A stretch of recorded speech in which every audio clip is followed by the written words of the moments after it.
My husband is dead, because his first love committed suicide. Before she died, his first love left a letter. I wish I could be your wife in the next life. Lou Jinan seemed calm at that time, but that night, I heard the sound of running water in the bathroom. When I pushed the door open, I found Lou Jinan lying in the bathtub. Next to him was a letter with bold, scrawled handwriting. Okay, I'm coming to find you. After 5 years of marriage. I never knew that Lou Jinan was so deeply in love with her. When I opened my eyes, I was reborn back to my high school days. I said to Lou Jinan, who was earnestly doing test papers under the classroom fan, let me tell you a secret, Lin Tang will be your future wife. Lou Jinan and I were childhood sweethearts, and now we have been married for 5 years. At night, I hugged Lou Jinan tightly from behind, rubbing my cheek against the back of his neck, for our wedding anniversary. You promised to go to Haishur with me to see the sea. Lou Jinan kissed my face and said softly, okay. Before boarding the plane, Lou Jinan started to be absent-minded for some reason. He asked me, can we not go? What? I was busy looking up travel guides and didn't hear him clearly. Lou Jinan lowered his eyelashes and touched my cheek with his fingertips. It's nothing. When we arrived in Haishur by plane, the sea breeze was gentle and cool, however. Lou Jinan looked pale and said he was airsick, so he went back to the hotel, worried. I turned back to the hotel to find him. When I opened the door, Lou Jinan wasn't resting. Instead, he was pacing back and forth, making phone calls. An unusual look of anxiety and restlessness appeared on his stern face, but no one answered the calls on the other end. I asked with concern, what's wrong? Lou Jinan was startled, quickly put down his phone, and forced a smile at me. It's okay. I can't get in touch with the company's HR manager. Lou Jinan was a real workaholic and hadn't had a vacation for several years. Once I asked Lou Jinan why he worked so hard. He pinched my nose affectionately and smiled. To support you, my little princess. I went over and leaned my head gently on Lou Jinan's chest. Don't work too hard, I feel. He hugged me and smiled. Okay. I didn't notice that his voice was slightly hoarse. I dragged Lou Jinan to try the signature barbecue there. The freshly served barbecue smelled delicious and was sizzling with heat. I ate heartily, but Lou Jinan kept looking at his phone and seemed to find the food tasteless. I took his phone domineeringly and put it in my coat pocket. Lou Jinan didn't know whether to laugh or cry. The barbecue restaurant was indoors, and there was a LCD TV in front of the tables and chairs. The TV was broadcasting the latest entertainment news. The serious female anchor reported, at 9 a.m. this morning. The famous actress Lin Tang was found dead at home. The cause of death was severe depression. She took an overdose of sleeping pills, and foul play has been ruled out. Before her death, Lin Tang wrote a suicide note, which read, I wish I could be your wife in the next life. As is known to all, Lin Tang never married or had children in her life and dedicated all her energy to her acting career. Now, her suicide due to love is truly tragic. With a clatter, the chopsticks in Lou Jinan's hand fell on the wooden floor, making a loud noise. I looked at Lou Jinan and found that his face was as pale as paper. His dark pupils were trembling violently, and his pale lips were moving, but no sound came out. I had never seen Lou Jinan, who was always calm and composed, in such a state. After a while, Lou Jinan finally came to his senses. He pursed his lips slightly and calmed down, saying, it's okay, I'm just a little dizzy. After that, Lou Jinan seemed normal. He even went on a cruise with me and walked through the lavender fields, I in happiness but ignored the suppressed despair hidden in his eyes. In the middle of the night, I heard an unusual sound of running water while I was sleeping. I got up and pushed open the bathroom door. I was shocked by the scene in front of me. Lou Jinan was lying face up in the bathtub filled with water. The blood flowing from his left wrist had dyed the entire bathtub red, and his right hand hung down, feebly holding a blood-stained knife. I cried and tried to pull Lou Jinan out. Lou Jinan was on the verge of death. He whispered, his voice as faint as a mosquito's, but it rang in my ears like a thunderclap. Lin Tang, I love you, too. These words echoed in my mind. Even when the ambulance arrived and the medical staff rushed to carry Lou Jinan onto the stretcher, I still couldn't react. I waited outside the emergency room all night like a walking corpse. When the operating room lights went out, the doctor came out, took off his mask, and said to me regretfully, sorry, we did our best. My legs went weak, and I stumbled twice before collapsing to the ground. In my heart, besides sadness, there was more confusion. Before I followed the ambulance to the hospital, I saw a letter that had been blown to the ground next to Lou Jinan. His handwriting was bold and vigorous. And with the most passionate and profound emotions, he wrote, "Okay. I'm coming to find you." My heart was shattered by these 5 words, and tears of disbelief welled up in my eyes instantly. In high school, Lin Tang was Lu Jinan's first love, but during all the years we were together, Lin Tang never appeared in our lives. While waiting for the operation, I took out Lu Jinan's phone, which I had always kept in my coat pocket and never looked through before. I was shaking so violently that I could barely hold the phone. After unlocking the phone, I realized that the calls he said were to the department manager were actually all made to a strange number in another place. The note was, "Little darling." My heart constricted when I saw this address. Just 10 minutes before we boarded the plane, "Little darling," sent Lu Jinan the last message. "I'm really, really tired. I still can't stand seeing you with someone else. I wish you and your wife a happy life. See you in the next life." The next second, Lu Jinan replied urgently, "What's wrong? Don't scare me, Lin Tang. I give up. Okay, I'll divorce her." But Lin Tang never replied again. My heart was torn apart by Lu Jinan's words, "I'll divorce her," and the excruciating pain spread through my body. I remembered Lu Jinan's strange behavior on the plane. He wore headphones to listen to music but frowned and fidgeted restlessly. There were several pages of red missed call records. Lu Jinan, who was always cold and distant, persistently made call after call. Lu Jinan was always rational and steady and had never lost his composure in front of me like this before, but now, he had followed his little darling and left me behind. 3. I returned home from Haishur and couldn't recover for many days. After graduation, I had no contact with Lin Tang and never knew that Lu Jinan was so deeply in love with her. All the years I had spent with Lu Jinan seemed like a lie. I had never really known the real him. The storm continued. Lu Jinan's suicide became known. The timing was too coincidental, and they were even from the same class and the same graduating class at Bailin High School. Some people quickly dug up the relationship between Lu Jinan and Lin Tang in their youth and posted it on a video sharing website. It went viral overnight. During their sentimental school days, he laughed and she played.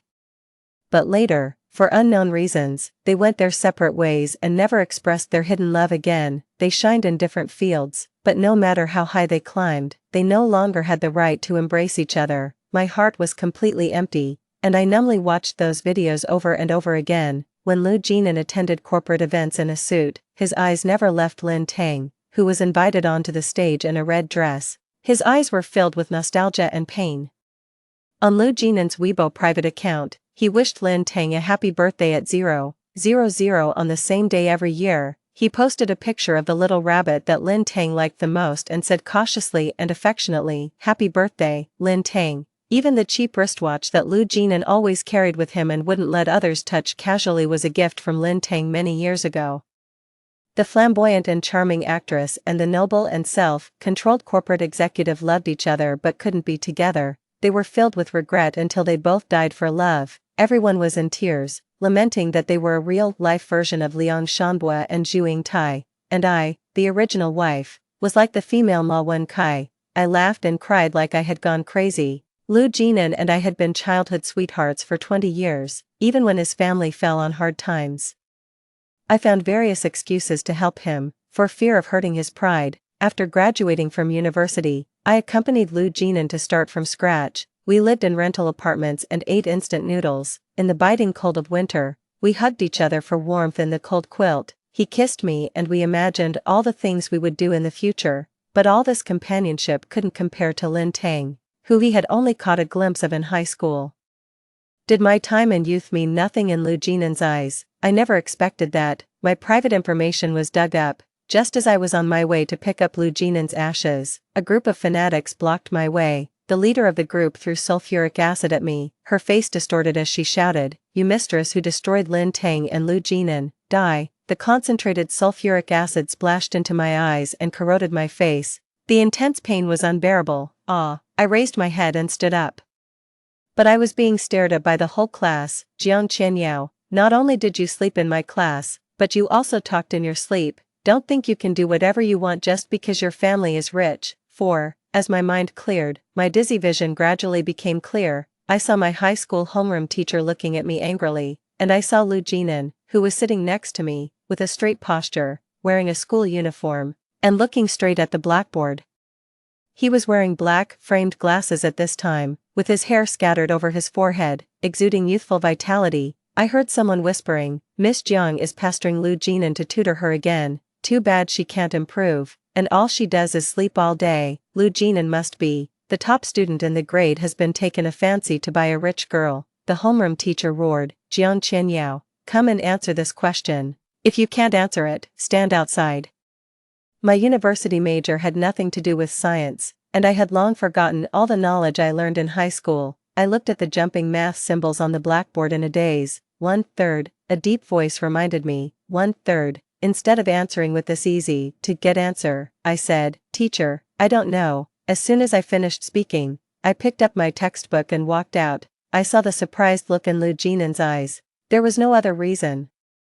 Since this answer was given by Lu Jinan, I didn't want it. When I was a teenager, I was playful. After entering the top class, I became the bottom student. I casually entered a second-rate university near Lu Jinan's university, while Lu Jinan was a well-known top student. Relying on our long-standing childhood friendship, whenever I couldn't answer questions in class, Lu Jinan would help me. After Lu Jinan's family fell on hard times, I even paid him a generous salary under the pretext of tutoring fees. Because of my blatant favoritism towards Lu Jinan, many people secretly laughed at me for being Lu Jinan's sycophant, but years later, I started a business with Lu Jinan. I changed from a pampered young lady to someone who could keep going after being repeatedly rejected when seeking investment and being humiliated. Looking at Lu Jinan, who was a bit more immature compared to the future, I felt mixed emotions.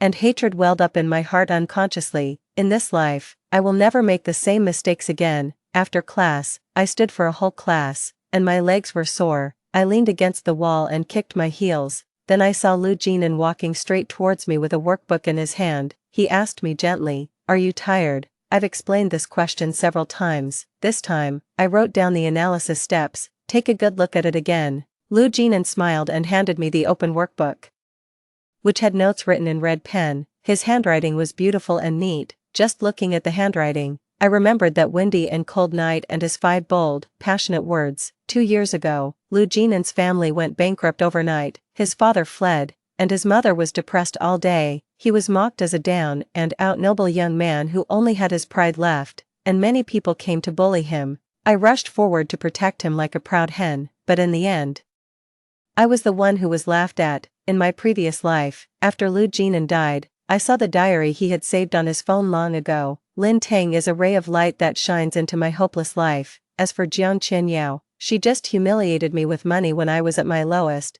I didn't take the workbook and said coldly and distantly, "Lu Jinan, you don't have to come and tutor me after school anymore. I won't use tutoring fees to hurt your fragile self-esteem either." 5. Hearing my words, Lu Jinan's hand holding the workbook paused slightly, then the emotion in his eyes faded, and he said gently, "Stop making trouble. It's our senior year of high school. If I don't tutor you, who will? Are you still mad because I said I regarded you as my little sister yesterday?" Yes, at the age of 18, Lu Jinan was well aware of my crush on him, but at the corner of the stairs yesterday, he casually told someone, "Jiang Qianyao, I just regard her as my dearest little sister." He raised his hand to ruffle my hair to soothe me. His cold eyebrows and eyes showed a hint of affection, which made me sick with its hypocrisy. I swatted his hand away and said coldly, "Don't touch me." His fair hand was slapped red by me. Lu Jinan's face froze. At this time, there was a commotion in the corridor. The classmates who had been playing around suddenly all ran towards the office. I heard someone shouting excitedly, "A beautiful girl has transferred to our class." I checked the date. It was indeed this day. Outside the office, there were so many classmates craning their necks to look inside. They stared at Lin Tang, who was standing in the office, and exclamations of admiration came one after another. There was no other reason. She was really beautiful. She had a slender figure, an oval-shaped face, clear big eyes, and a head of slightly curly hair that fell smoothly over her shoulders, making people want to protect her. In her previous life, she also entered the entertainment industry with that pitiful-looking face, became a popular female star, and captured Lu Jinan's heart that summer. Lin Tang and Jiang Qianyao look a bit alike. Who do you think is prettier? Of course it's Lin Tang. She won the championship in a modeling competition. She has a great figure and good grades. How can Jiang Qianyao, that good for nothing vase, compare? Their discussions came one after another, and the smile in Lin Tang's eyes, who was highly sought after, became more and more evident. Just then, a clear voice came from beside me. I think Yao Yao is prettier. I turned my head and saw Lu Jinan looking nonchalant yet firm. This made everyone look at him in surprise, including Lin Tang, who clearly heard this sentence in the office. Lin Tang gave me a resentful look, with scrutiny and disdain in her eyes. Then she noticed Lu Jinan, who stood out from the crowd, and a strong interest rose in her eyes. She bit her lower lip and said, "This classmate doesn't seem to like me very much." Lu Jinan put his hands in his pockets and said calmly, "I just think my childhood sweetheart is the best." I looked up, and I was reflected in the young man's eyes. But this was nothing but an illusion. I showed a sweet smile and said to Lin Tang, "Classmate, he's lying, he likes your type the most." He liked her so much that he was willing to die for love and give up everything he had worked for. I left Lu Jinan behind and walked away. I didn't care at all about the shocked reactions of everyone present, who looked at each other in disbelief. 6. In the following days, I refused Lu Jinan's repeated offers to tutor me. Lin Tang declared war on me publicly. On the first day, she boldly confessed to Lu Jinan, "Lu Jinan, I like you, I fell in love with you at first sight." Then she sent me the same message as in her previous life. "Although I'm new here, I won't show mercy." I replied indifferently, "Whatever." How did I respond in my previous life? The 18-year-old Jiang Qianyao was very proud. "Lu Jinan is mine, you definitely can't steal him." The more confident I was then, the more bitterly I cried in the stairwell when Lin Tang won Lu Jinan's heart later. Lin Tang came aggressively, and the atmosphere in the class became delicate. Curious glances kept shifting among the three of us. I didn't care. I stopped sleeping in class every day and started taking serious notes in all subjects. I went to one-on-one tutoring on weekends, trying my best to catch up on the missed lessons. The classmates in the class guessed that I had changed my ways, and the voices speculating that I was playing hard to get gradually faded away. As soon as class was over, I would grab my school bag and head straight to the library. Even if I met Lu Jinan on the way, I would immediately avoid him. Lu Jinan couldn't stand it anymore. He grabbed my arm and blocked my way, looking hurt. "What did I do wrong? Why have you been avoiding me?" The young Lu Jinan's expression was exactly the same as when we had conflicts after marriage and he was confused about why I was angry. The same thing was that they both had a soul that didn't love me but pretended to. I slowly pulled my hand out of Lu Jinan's.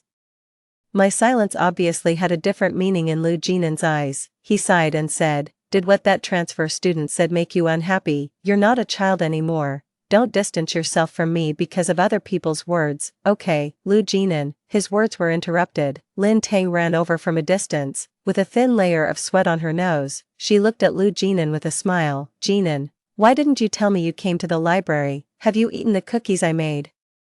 Were they delicious?" "They're your favorite cranberry flavor," Lin Tang babbled on, showing her undisguised love. Lu Jinan frowned and gave Lin Tang a cold glance. "No, I threw them away." Lin Tang's expression turned sad, but she quickly regained her cheerful look. She reflected on herself. "It's okay. It must be that they didn't look good, so you didn't like them. I'll do better next time." The girl's eyes sparkled, as if the whole world was filled with Lu Jinan. Lu Jinan was stunned, then turned his head awkwardly. I saw a faint blush behind his ears. Looking at it now, Lin Tang was really similar to me, both enthusiastic and reckless in doing things. I lowered my eyes and said, "You two talk slowly, I'm leaving first." Lu Jinan instinctively wanted to follow, but Lin Tang hooked his arm and coquettishly said, "Jinan, I have a problem I don't know how to solve. Can you teach me?" 7. The seats in the class were rearranged.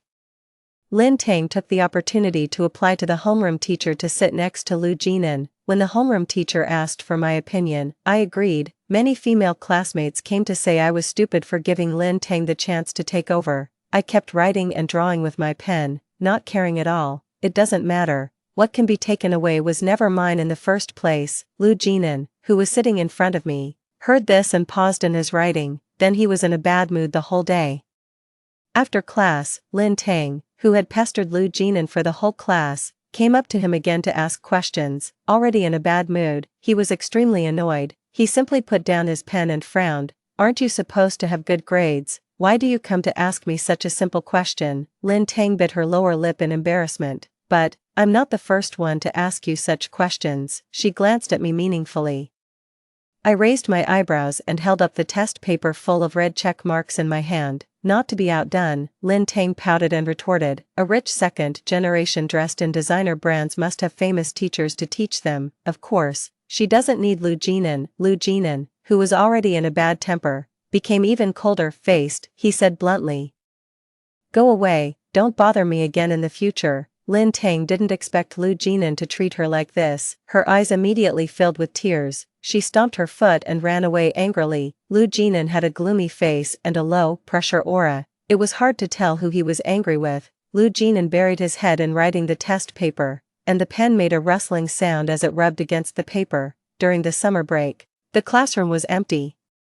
The fan above Lu Jinan creaked and spun rapidly, and the wind ruffled his hair. Lu Jinan, I spoke to him for the first time in a long while. He seemed extremely surprised. He looked up, and a glimmer of hope shone in his eyes, like a puppy that had been abandoned and then picked up again. I opened my lips and showed an ambiguous smile. Let me tell you a secret, Lin Tang will be your future wife. I advise you to be nice to her, so you don't regret it in the future. 8.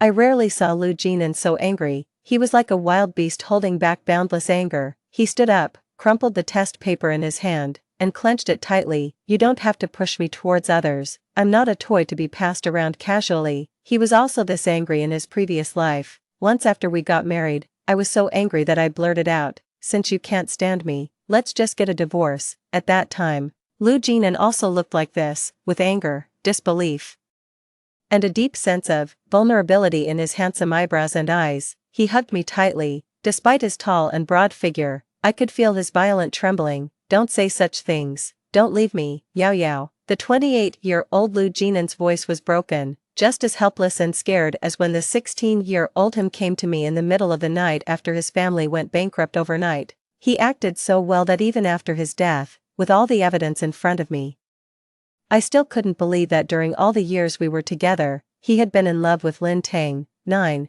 After this incident, I completely stopped talking to Lu Jinan. I was glad for the peace. Provoking me almost became Lin Tang's daily amusement. She sent me all kinds of photos of her time with Lu Jinan. For example, Lu Jinan's slender and fair hand covered Lin Tang's much smaller hand as they made pottery together. An extremely intimate scene. Or Lu Jinan making detailed study notes for all subjects for Lin Tang, who had fallen behind after transferring from No. 1 middle school to Bailin High School. The notes were even more detailed than the teaching materials he made when tutoring me. Or Lu Jinan taking her to watch the sunrise, when Lu Jinan was so tired that he fell asleep and leaned his head on her shoulder. His handsome profile seemed to shine brightly in the morning sun. She almost replicated the things Lu Jinan and I had done. Looking at the photos I posted on my public moments, Lin Tang sent me these photos in my previous life. I was so angry then that I went up to her and slapped her twice with my phone in hand. These photos also made Lu Jinan think that I was deliberately targeting Lin Tang and being unreasonable. After graduating from university, I gave up living in my large villa and lay in a run-down rental apartment. While Lu Jinan focused on technology, I went out to seek investment. We huddled together for warmth after facing repeated rejections and exhaustion. I played with Lu Jinan's fingers and said, when you become successful in the future, let's travel around the world together, go skiing in Switzerland, and feed the pigeons in Italy. He pinched my nose and promised that he would definitely drop everything and go with me. But as the company thrived, Lu Jinan sold his shares at the peak, cashed out, and joined a more promising company as a CTO.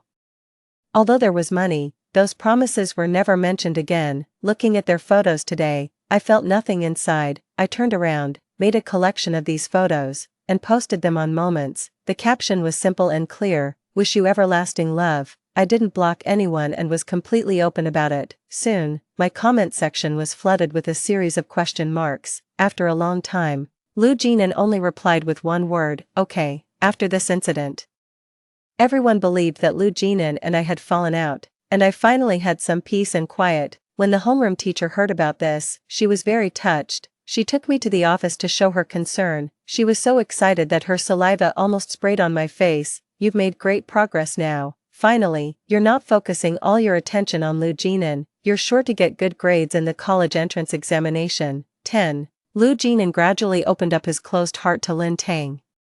During a rare PE class when we played games and Lin Tang was knocked down and let out a cry, Lu Jinan immediately walked over. His eyes were filled with worry. He pulled Lin Tang up and said roughly, "Are you stupid? Why are you so careless?" When she fell asleep on the desk, Lu Jinan would turn around and use an open book to block the sunlight that shone through the gaps in the blinds, without disturbing anyone. The golden sunlight cast shadows in the classroom. The sleeping girl and her dedicated knight. Finally, Lu Jinan and Lin Tang got together. The gossipy glances of the classmates in the class all drifted towards me from time to time, but I didn't care because I was preparing for the final exam. My grades improved rapidly, not only because I focused my mind but also because I had been tempered by the adult world. When the homeroom teacher announced in surprise that I had ranked among the top 30 in the grade, Lu Jinan, who was immersed in his love with Lin Tang, turned his head and looked at me in surprise. He finally noticed that my long hair, which used to reach my waist like a waterfall, had been cut short to just reach my shoulders, and the colorful beaded bracelet he gave me for my 15th birthday was gone. 11. After school, he hesitated for a moment. Unusually, he didn't leave with Lin Tang but called me, "Yao Yao, where's the bracelet?" He pointed at my wrist. My wrist was empty. Lu Jinan had kept Lin Tang's gift for 10 years, while I had worn this bracelet for 13 years. I threw it away. I threw it in the trash on the first day of my rebirth. Lu Jinan took a deep breath and quickly accepted this fact. Lin Tang and I are together. I know you don't like her, but please get along well with her. She will be your sister-in-law in the future. I smiled. I had chased after Lu Jinan for 5 years before I finally got what I wanted. But Lin Tang didn't have to do anything, and Lu Jinan already placed her firmly in his future. He didn't notice anything strange about me and continued, "I know you're angry and have distanced yourself from me because I said you were like a sister to me, but," he took a deep breath, seemingly lacking confidence, "you can't force feelings. We'll be family from now on." The Lu Jinan in front of me was extending an olive branch, telling me it was time to end the Cold War and step down from my high horse. "I haven't had a good meal with you for a long time." "Yeah," I replied. Lu Jinan's eyes lit up, as if he saw hope for reconciliation, and then he continued, "My mom cooks really well." I raised my hand and slapped Lu Jinan across the face, the sound loud and clear. Lu Jinan turned his head and then slowly turned back to look at me. My eyes were filled with tears, and he was stunned. I said word by word, "Lu Jinan, you're such a bastard." 12. The college entrance examination was approaching, and my pressure was getting greater and greater. I was almost pulling my hair out. To relax, the homeroom teacher took us on a picnic in the nearby mountains as the last group activity after the college entrance examination. I happened to be in the same group as Lin Tang. As more and more people left, she approached me, in a sinister tone. She said, "Jiang Qianyao, I saw Lu Jinan come to you after school that day." Lin Tang leaned close to my ear. "So what if you like Lu Jinan? He's mine now." I wasn't interested and didn't even bother to lift my eyelids. Do you know why I transferred to Bailin High School in my senior year? Seeing that I wasn't interested, Lin Tang threw out another topic. "Because I saw you and Lu Jinan buying textbooks in the bookstore." His eyes were smiling, and he kept looking at you. I thought it was interesting and also very annoying. She showed a triumphant smile, looking like a winner. "You come from a good family, you're beautiful. Your love life can't be smooth too, can it?" Lin Tang gloated, her eyes revealing cunning. I knew Lin Tang came from an ordinary family, but I never imagined that she had been jealous of me all along, or that she had such a twisted personality. I voiced the question that had been on my mind for a long time. "Do you really like Lu Jinan?" Lin Tang laughed, her eyes and brows brimming with arrogance. "It was just for fun. He has nothing left except your affection for him. Didn't you notice that I've been imitating you in everything I do?" He fell for it, just as I expected. "He's too stupid to realize his own feelings for you, and you're just as naive." Yes, I was too naive. I gave my heart to the world sincerely, only to end up bruised and broken. 13. Lin Tang made one fatal miscalculation. I recorded her words with the phone in my pocket and forwarded them to Lu Jinan. I was eager to see his reaction. Sometimes, youthful pride outweighs emotions. Lu Jinan and Lin Tang had a falling out. Someone saw Lu Jinan pinning Lin Tang against the wall by her neck, his eyes bloodshot as he angrily demanded answers from her. Watching the person you once liked have their true nature revealed layer by layer, like peeling an onion. It must be an awful feeling, right? I hope he could understand how I felt back then. There were 30 days left until the college entrance examination. 14. On the day of the third mock exam, Lu Jinan suddenly disappeared. All the teachers were frantic trying to find him. They contacted his parents and searched his home, but there was no trace of him. He didn't show up even after the 2-day exam was over. Exhausted, I walked home and saw a man dressed in black standing in front of my house. My nerves tensed up, and I gripped the personal alarm in my hand tightly. Yow yow, it was Lu Jinan. He had lost so much weight that I could barely recognize him. His voice was unsteady, filled with subtle despair. He rushed over and hugged me, his body trembling violently. The feeling was exactly the same as the Lu Jinan from my past life. He murmured, I had a very long dream, so long that it terrified me. I dreamed that we were together. And then we got married, because of Lin Tang. I left on our wedding anniversary, leaving you alone to face the storms of the world. He spoke slowly, as if describing a nightmare from which he could never wake up. I saw your facial features being corroded by sulfuric acid. You fell to the ground, screaming in agony, with my urn lying beside you. Everyone around jeered at you, and no one came to your aid. You loved beauty and hated pain so much. How excruciating it must have been when you were splashed with acid.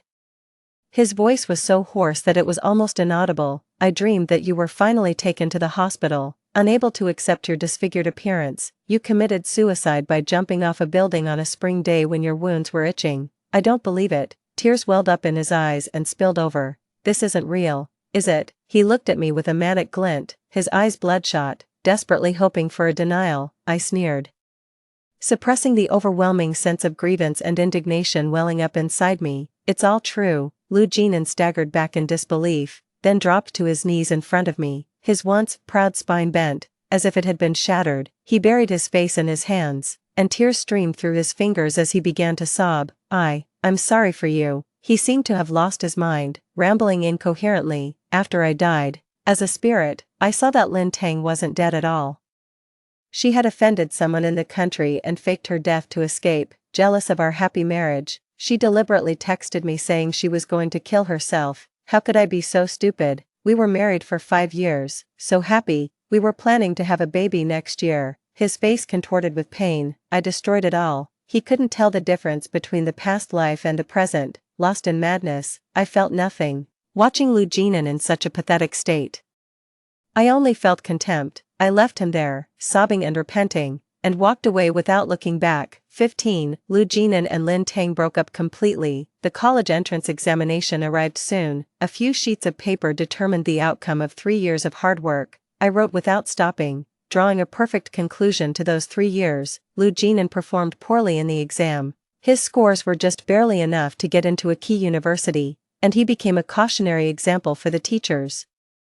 Lin Tang made the same choice as in her past life, astonishing everyone by giving up on university and choosing to enter the entertainment industry on her own, and I, the one least expected to succeed at first, became the dark horse of the school. My scores were even high enough to get into University A. When my parents saw my results, they were overjoyed, constantly praising me for my intelligence. We held a grand feast at home, and relatives congratulated me with beaming smiles.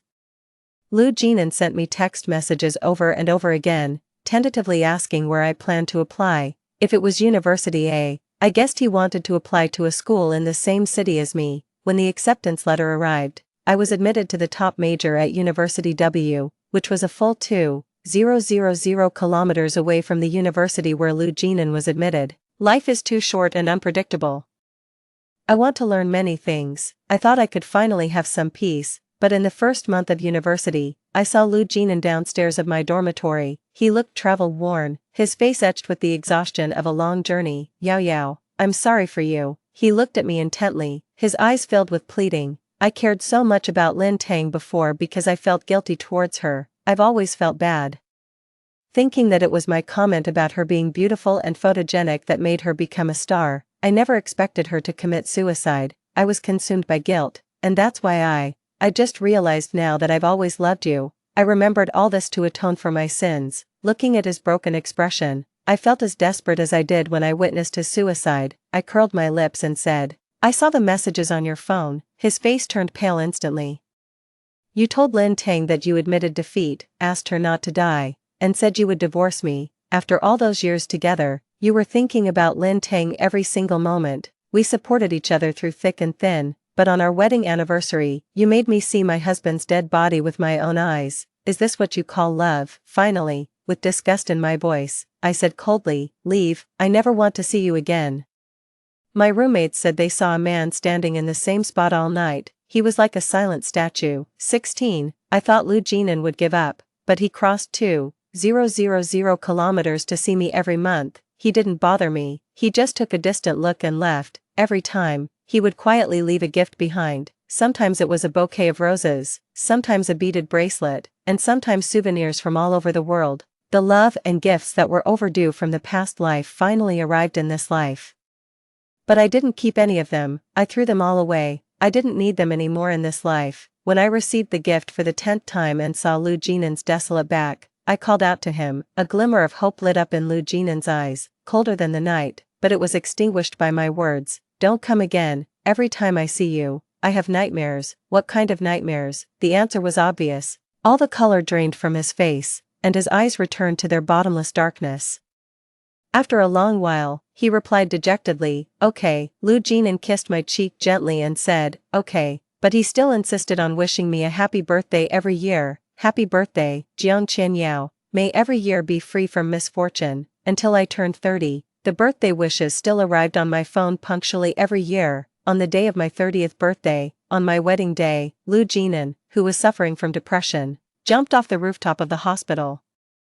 I received an anonymous letter that read, I've repaid you for both this life and the last. Another autumn came, a sycamore leaf landed in my palm. I whispered, my voice as soft as the wind, goodbye, goodbye forever. Story 2, when Qi Lianzhou and my lifelong crush were both trapped under the debris, he chose to save my crush. I died in that earthquake, reincarnated back to when I was 17. I did not accept Qi Lianzhou's confession this time. Instead, I ran towards the boy covered in wounds without hesitation, crying. I threw myself into his arms. I won't let anything happen to you again. Behind me, Qi Lianzhou looked pale as death. Why, don't you like me this time? In truth, he was mistaken. I had never liked him from the start. Hey, deskmate, be my girlfriend. Qi Lianzhou confessed to me just like I remembered, dressed in his school uniform. He blocked my path with his motorcycle, his eyes rebellious. It was just after school, and the school gate was crowded with students. Everyone turned to look, except Qi's proposal. Miss Cheng, yes, Qi truly has feelings for you. Qi Lianzhou's friends teased from the side. The only difference was that this time it seemed much earlier.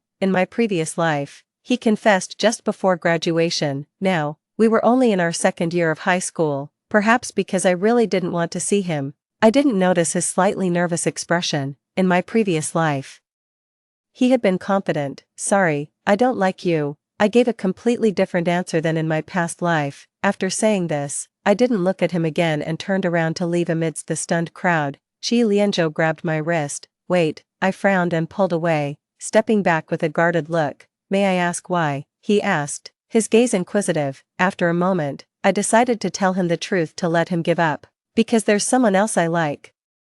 It was just like how being with Qi Lianzhou was to spite his true love, Yu Tian. My acceptance of his confession was also not pure. It was because he resembled Song Duo in some ways. During the 3 years I was with Qi Lianzhou, he never touched me because he was in love with Yu Tian. It saved me the trouble of avoiding too much physical contact with him. Over those years, I just kept being nice to him, hoping that his face would always carry a smile. That way, it felt as though I could see Song Duo smiling through him. But now things were different. Song Duo was still alive. To me, Qi Lianzhou was just a stranger. The next day, I intentionally arrived at school 20 minutes early. I spoke to the homeroom teacher about changing seats. I didn't want to sit with Qi Lianzhou for another minute. Why do you want to sit next to Song Duo? I was serious. Because his grades are very poor, and I can help him with his studies. I wasn't sure if the teacher believed me, but he agreed anyway. I moved my books to the seat next to Song Duo when there were still few people in the classroom. A few minutes later, Song Duo arrived. He glanced at me suspiciously. Who let you sit here? The homeroom teacher. I passed the buck quickly. The teacher asked me to tutor you. The boy scoffed coldly and said nothing as he pulled out a chair and sat down. I pushed the still warm bread and milk towards his desk. Song Duo, I bought too much breakfast. Can you help me finish it? Song Duo stared at me for a moment. If you can't eat it, just throw it away. I shook my head. That's such a waste. What's that to me? His voice carried a cold edge. I knew he had noticed. I had deliberately brought him breakfast. Song Duo's household only had his grandmother, who had a meager income, To save money, he seldom ate breakfast, yet, for my sake, he would save up several days' worth of meal money to take me to a newly opened couples restaurant. He would even race cars and sign life and death agreements with others to pay for my medical expenses, eventually dying on that desolate mountain. Remembering all this, I suddenly felt a wave of uncontrollable emotion. What will make you eat then? I asked softly. Song Duo furrowed his brows. Why are you crying? He finally compromised. Taking the bread and milk from me. I breathed a sigh of relief, managing a small smile. You must stay healthy, Song Duo. Why did you change seats? A gentle voice rang out. Chi Lianzhou stood before me, looking at me with a smile that wasn't quite a smile. I just felt like changing. I couldn't even bother to make up an excuse to appease him. Whispers of astonishment spread around us. Chi Lianzhou was recognized as the most handsome guy in school. His grades, appearance, family background, and flamboyant personality attracted a host of admirers, yet I had willingly moved away from him. Some people's gazes clearly conveyed their thoughts of me being ungrateful. Chung Sui, if you're unhappy about something, you can tell me. If you think you're too far from the blackboard, we can move up front together. I shook my head. I just don't want to sit with you anymore. Chi Lianzhou's smile stiffened. Come out, let's talk. Okay, he said, grabbing my wrist. Friend, talk if you want to talk. No need for hands, Song Duo slowly spoke up. He was probably the only one in school who didn't regard Chi Lianzhou highly and could stand up to him. Chi Lianzhou's smile faded. What does this have to do with you? Song Duo chuckled. I suggest you let go of her hand. Chi Lianzhou scoffed, his tone dripping with mockery. Before he could insult Song Duo further, I had already freed myself from his grasp. Of course, it concerns him. I looked up at Chi Lianzhou. I like him. He has every right to be involved in my matters. The air went silent. Chi Lianzhou let out a ridiculous laugh. Chung Sui, don't joke like that. Yeah, one of Chi Lianzhou's followers chimed in mockingly. You're rejecting brother Zhou for him. Song Duo, used to such remarks, merely scoffed quietly. I stood up, facing the follower with a smile. What's wrong with him? What right do you have to look down on Song Duo? Aren't you just a bully in school because you suck up to Chi Lianzhou? Turning to Chi Lianzhou, I continued. I said I don't like you. And I meant it. Can you stop bothering me? Even if you're the favored son of heaven, it has nothing to do with me. Is it a crime not to like you? Chi Lianzhou's expression darkened completely. The atmosphere was tense. He glanced at Song Duo as if looking at a dead man. Then his gaze returned to my face. After a moment, Chi Lianzhou resumed his calm and composed smile. He spoke to me gently. It's my fault, I was too anxious. I scared you yesterday, didn't I? Let's pretend I didn't say what I just said. You can sit back here whenever you're ready. He probably didn't want to hear what I had to say next. He turned and went back to his seat. A girl, emboldened by Chi Lianzhou's seemingly peaceful demeanor, blushed and mustered the courage to approach him. Can I sit here? I can't see very well from the back. Before she could finish, Chi Lianzhou kicked the empty desk next to him with a bang. He turned to the girl with a smile. Who the hell are you? I silently watched everything unfold. Chi Lianzhou was still the same. His manners and upbringing were only superficial. Once someone offended him, the fragile facade was instantly shattered. I pulled myself out of these thoughts, and as I turned my head, I met Song Duo's gaze. He seemed to have been watching me for a while, using me to avoid Chi Lianzhou. I paused, puzzled. Why would you think that? Then it quickly dawned on me. I'm sorry. It's my fault you didn't feel my affection. Classmate Song. I looked at him earnestly. I really do like you. Do you like me then? He casually turned his head away. No, I don't. Liar. In a past life, he had clearly told me he had liked me for a long time. I understood his concerns. He probably thought I was just saying it casually. I nodded. So, what would make you like me? Song Duo scoffed. I'll never like you. He then put on his hoodie in an irritated manner, giving off a keep-away vibe. I wasn't discouraged in the slightest. I have lived through the future and seen everyone's true heart. The boy beside me always buried his passionate heart deep within an unfathomable abyss, unreachable for exploration. I was like a little follower of Song Duo. After class, wherever he went, I followed. Are you going to smoke? Song Duo, smoking is bad for your health. How about a candy instead? He always had a cold expression. Are you that free? I nodded. Song Duo. He always looked particularly irritable. But for every candy I offered him, he silently chose it over smoking. One day during a long break, Song Duo pushed back his chair and walked out. As usual, I followed. Song Duo, are you going to smoke again? He suddenly turned around, his hand on his waistband. He wore a slightly mischievous smile. I'm going to pee, you coming too? I turned and walked away. Song Duo was learning bad habits. Oh no, he was always bad. In a past life, when Song Duo caught a cold, he wouldn't let me kiss him.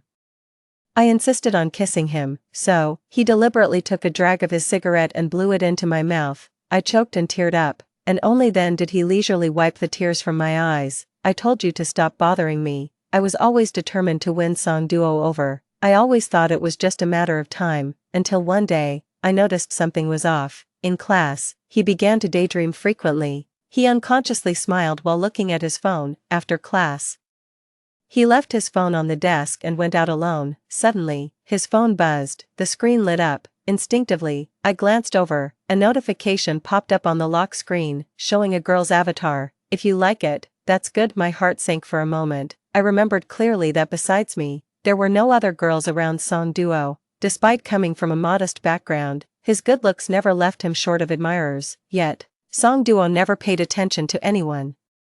During the next 2 classes, I was silent, pondering over one question: was it the butterfly effect? Because I made the first move, does this life Song Duo not like me anymore? I had to face this possibility. Thinking about Song Duo liking another girl made it hard for me to hold back my sadness. I sniffled. What's wrong? Song Duo noticed something was off with me, put down his phone, and turned to look at me. Who upset you? I lay my head on the desk, covering the lower half of my face with my arm, and mumbled a response. You. Song Duo frowned, seemingly trying to recall. After a while, he finally spoke. I've quit smoking. Oh, so you quitting smoking wasn't for me. It was probably because that girl doesn't like it either, I thought, feeling deflated. After agonizing for a few days, I decided I still had to confront Song Duo. Even if he really had fallen for someone else, there was nothing I could do. I just hoped that this time he could live a good life. That would be enough for me. After gym class, I saw him walking alone towards the school gate and quickly followed him. The boy walked too fast. Just as I was about to call out to him, I saw him stop in front of a girl. She smiled sweetly at him and handed him a gift box. My hands clenched involuntarily as I stared straight at Song Duo. He didn't hesitate and took it, raising his eyebrows slightly and pulling a smile. He rarely smiled at me like that. Not wanting Song Duo to see me in my current disheveled state, I turned to leave but was unexpectedly pulled into a corner. Chi Lianzhou pressed one hand against the wall and the other gently touched the corner of my eye. Chung Sui, who are you crying for? Don't tell me it's for Song Duo. His voice tried to sound calm but couldn't hide his spite. What's so good about him? He's just an unwanted orphan, living day to day, no different from a vagrant. I didn't hesitate to slap him. Chi Lianzhou, you have no right to talk about him. He turned his face away, holding his cheek and laughing with a hint of anger. Chung Sui, what have I done to make you hate me so much? Haven't I been good enough to you? I can give you anything you want. Chi Lianzhou's voice was soft, but the force he used to pin me against the wall was strong. Are you sick? Chi Lianzhou, let me go. He seemed not to hear me, his dark eyes bottomless with emotion. I felt a bit scared and bit his wrist, finally finding a chance to escape. Madness. In this life, Chi Lianzhou is not only a jerk but also a madman. It wasn't until school ended in the afternoon that I began to come to terms with many things, including accepting the fact that Song Duo doesn't like me. I packed up my things and quietly left with my backpack, so lost in my own thoughts that I didn't notice the glances being cast my way. Just as I exited the school gate, someone called out to me, Chung Sui. I turned around. Song Duo stood there with a cold expression on his face. Was it a lie? What? I was stunned. Your so-called liking. It only lasted for 3 days. I was still trying to make sense of his abrupt question when he approached me, looking down from his greater height. Are you playing me? I'm not. Who is playing who here? Song Duo responded lazily, lifting his hand to caress my chin. Do you still like me? His ambiguous gesture made my ears heat up, and I replied instinctively, I do. Promise me. There was an unresolved determination in his eyes. I promise, I declared emphatically. Song Duo suddenly smiled, dazed. I remembered the girl from today's gym class. Just as I was about to speak, Song Duo handed me a gift box. It was from the girl who had given it to him earlier. Look at it when you get home, he said. Let me say this in advance. Song Duo shifted his gaze, looking somewhat uneasy. I didn't make it myself. I tried but couldn't do it well, so I had the boss make it directly. I blinked. suddenly understanding everything. My mood instantly went from cloudy to sunny. What does giving me this mean? What do you think it means? Pretending not to understand, I said. How would I know if you don't tell me? Song Duo smirked, leaning closer with a drawn-out tone. You say it first. He was so close I could clearly feel his breath. I stammered. I like you. He swallowed the last syllable of my sentence. His kiss was clumsy at first, merely brushing against my lips. Gradually, he became skilled, prying my mouth open for a deep kiss, continuing until I was almost out of breath. But he didn't pull away far. Song Duo rubbed my moist lower lip and whispered. Say it again. Dizzy from the kisses, I could only respond as he wanted. I like you. After I spoke, he kissed me again, this time with much more expertise. I don't know how much time passed before Song Duo finally let me go. He looked at me earnestly, eyes filled with sincerity. I was still waiting quietly for him to continue when a harsh screeching sound of brakes filled the air. A bright yellow supercar charged towards us. No, to be precise, it was heading for Song Duo. The moment the headlights flared up, I saw the person inside, Jilian Zhou. His eyes held a fanatical madness, driven by a determination to kill Song Duo. Just before the collision, Song Duo quickly pulled me back and narrowly avoided the impact. Are you okay? I clung tightly to Song Duo's sleeve, inspecting him from head to toe, interrupting him. How are you feeling? Huh? Are you hurt? Did you hit anywhere? Song Duo looked deeply into my eyes, surprised by my exaggerated reaction.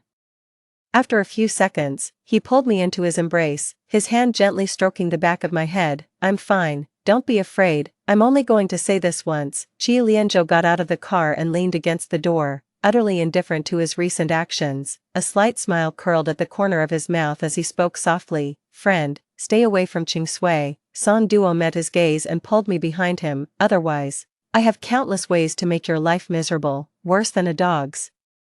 This is just a warning. Song Duo, with a challenging lift of his eyebrows, walked up to Qi Lianzhou. And who do you think you are? He was even more arrogant than Qi Lianzhou. Qi, don't try your threats on me. The next second, Song Duo grabbed Qi Lianzhou by the collar and slammed him against the car door, towering over him with a detached look in his eyes. Be more careful when you drive next time. You scared my girlfriend. Qi Lianzhou, struggling to stand, looked somewhat disheveled. You're looking for death. Before he could finish, the sound of police sirens neared. I stepped in front of Qi Lianzhou, driving without a license and nearly causing an injury. Save your warnings for after you get out, I said. Had the police car not already arrived, I truly wanted to slap Qi Lianzhou. Perhaps I was too caught up in the joy of being with Song Duo at the moment.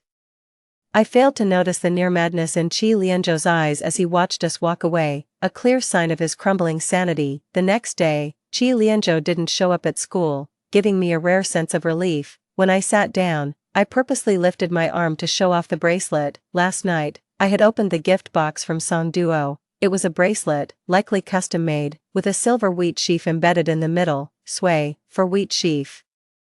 I unconsciously smiled as I looked at the bracelet in my palm. The wheat sheaf was exquisitely realistic. No wonder Song Duo mentioned that despite his attempts, he couldn't perfect it. Seeing my reaction, Song Duo raised an eyebrow and propped his forehead, watching me. Do you like it? I nodded vigorously. I love it. I love anything from my boyfriend. I knew this was the best gift he could offer at the moment. Regarding the price, all I could do was keep silent.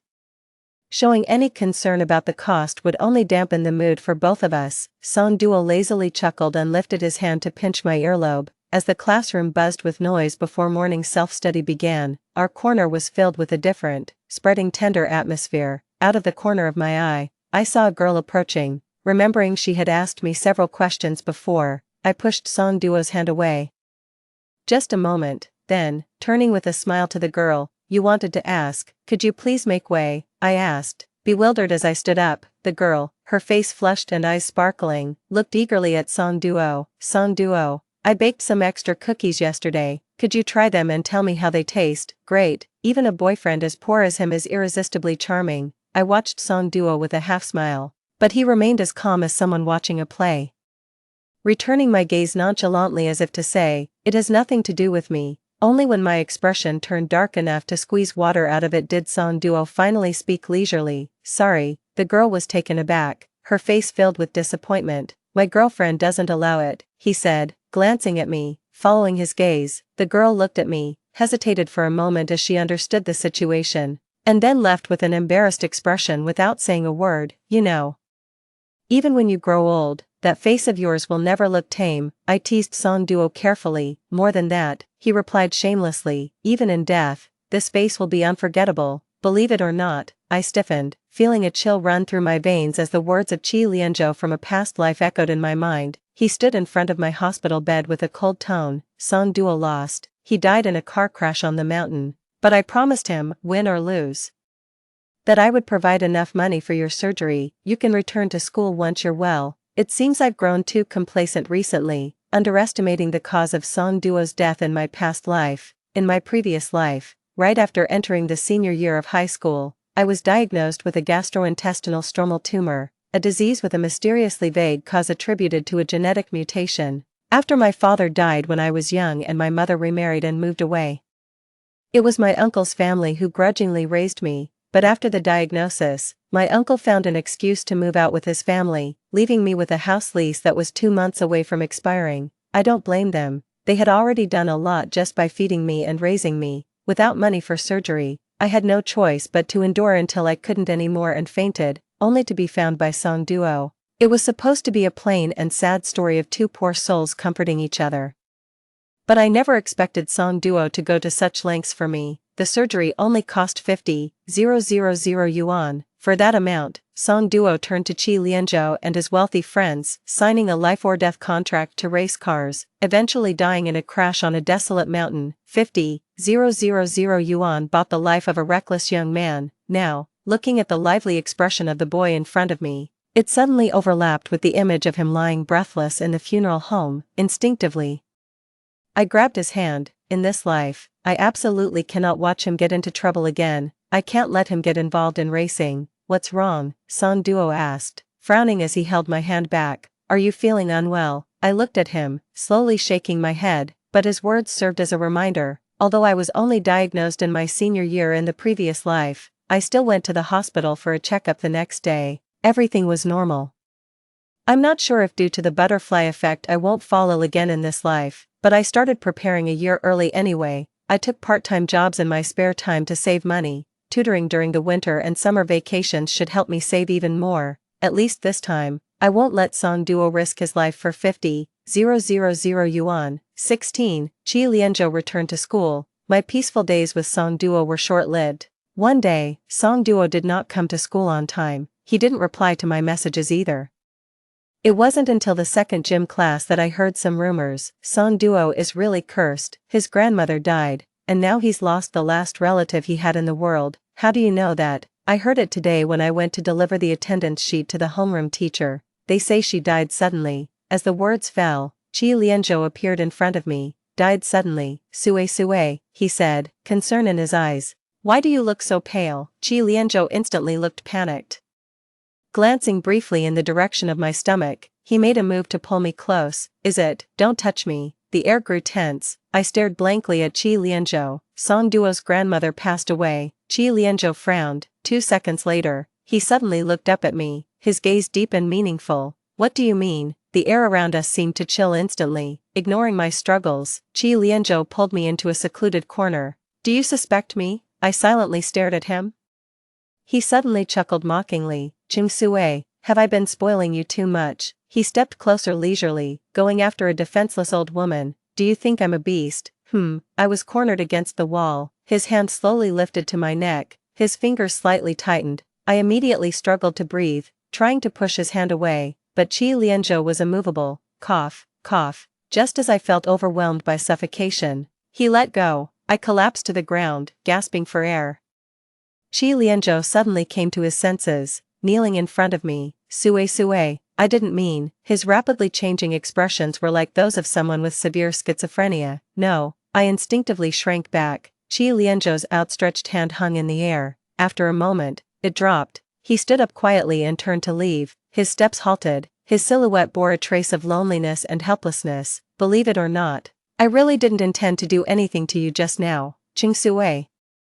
No matter what, I would never hurt you. Qi Lianzhou seemed to sigh. 17. As reason returned, I suddenly remembered, in my past life, during senior year of high school, Song Duo's grandmother was already gone. it was probably really just an accident. Right after school at noon, I rushed out of the school gates to Song Duo's house. His grandmother had already been taken to the crematorium, only Song Duo was there. Sitting on the steps, light and shadows cast on the wall above his head.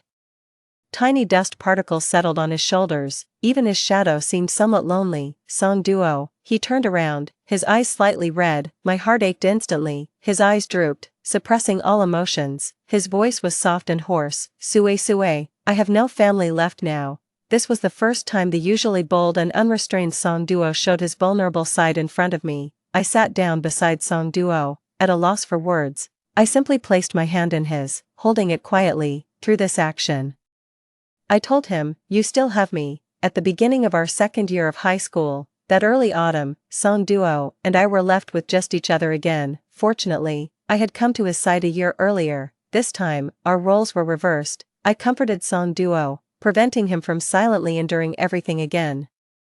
I helped Song Duo slowly emerge from the shadow of a family member's death. At the same time, I had to stay wary of Qi Lianzhou's occasional outbursts. It wasn't until his beloved, Yu Tian, finally transferred to our class, that I could breathe a sigh of relief. Qi Lianzhou would likely shift all his attention to Yu Tian. He wouldn't cling to me and Song Duo anymore. However, events took a different turn from my past life. Qi Lianzhou almost completely ignored Yu Tian, and instead continued to focus intently on me. One day after school, I was cornered by him alone. Qi Lianzhou, what exactly do you want? I felt quite powerless. His response was mild, yet eerily calm, like the calm before a storm. Sway Sway, no matter what I do now, it seems I can't change your determination to be with him. But do you believe that I have a feeling that you two won't last long? Sooner or later, Song Duo will no longer be a barrier between us, and you will ultimately be mine.